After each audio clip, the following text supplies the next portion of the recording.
Samajwadi party Madhya Pradesh की युवा जनसभा इकाई ने प्रदेश सरकार सहित कांग्रेस पर गंभीर आरोप लगाए हैं। सपा की युवजन सभा इकाई के प्रदेश अध्यक्ष यश भारती ने कहा है कि भाजपा और कांग्रेस दोनों पिछड़ा वर्ग के हितैषी होने की दावे करते हुए रोज रोज नए नए बयान दे रहे हैं। हकीकत यह है कि भाजपा और कांग्रेस दोनों ही शासकीय सेवाओं में ओबीसी की 14% भर्ती भी नहीं कर पाए हैं। अब 27% आरक्षण के नाम से धोखा दे रहे हैं।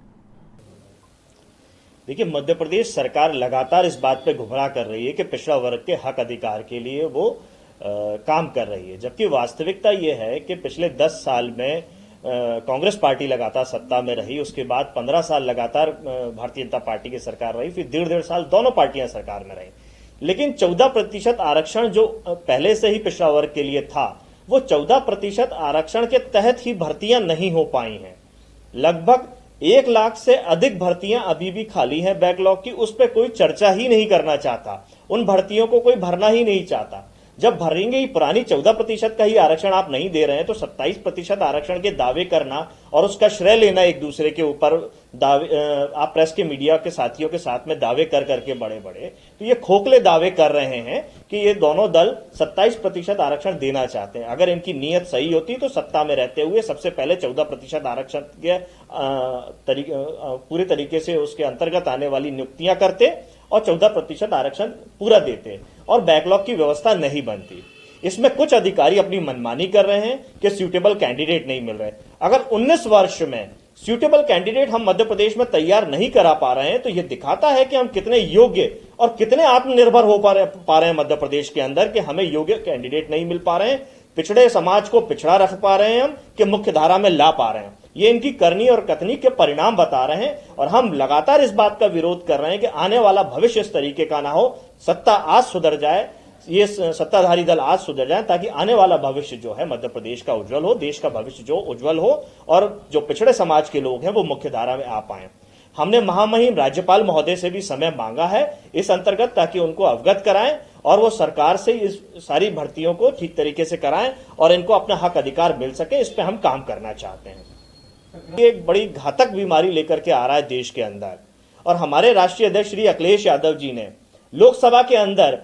पहली वेव आने के समय ही आगाह कर दिया था सरकार को कि हवाई जहाज के माध्यम से आने वाली बीमारी है, इसको हवाई अड्डे पे ही रोक देना चाहिए। लेकिन सरकार ने पहली वेव पे ध्यान नहीं दिया, दूसरी वेव पे ध्यान नहीं दिया, अब तीसरी वेव पे भी ये नकारा साबित हुए, निकम्मे साबित हुए हैं। जिस चीज को हवाई जहाज के माध्यम से रोका जा सकता था, हवाई अड्डे पे रोका जा सकता था, जितने विदेशी लोग आ रहे हैं या हमारे देश के लोग आ रहे हैं, उनको आइसोलेशन में रख के उनका सही तरीके से टेस्ट करते, तो आज वो प्रदेश के अंदर ओमिक्रॉन की घटनाएं नहीं बढ़ती, संक्रमण की घटनाएं नहीं बढ़ती। आज अगर प्रदेश में ओमिक्रॉन के संक्रमित व्यक्ति आ गए हैं, तो इसका सीधे तौर पर जिम्मेदार उड्डयन मंत्री सिंधिया जी हैं, जिनके ऊपर जिम्मेदारी थी। केंद्रीय मंत्री हैं और केंद्र सरकार है, उसके बाद प्रदेश सरकार है, जिसने प्रदेश के अंदर ठीक तरीके से जांच की व्यवस्था नहीं रखी। ट्रेन से या किसी भी माध्यम से अगर सीमा के अंदर कोई व्यक्ति प्रवेश कर रहा है तो उनकी सही तरीके से जांच होनी थी, उनको आइसोलेशन की ठीक तरीके से व्यवस्था करते, तो ये खतरा सब लोगों के ऊपर नहीं मंडराता। गृह मंत्री की मास्क को लेकर बयान दिया,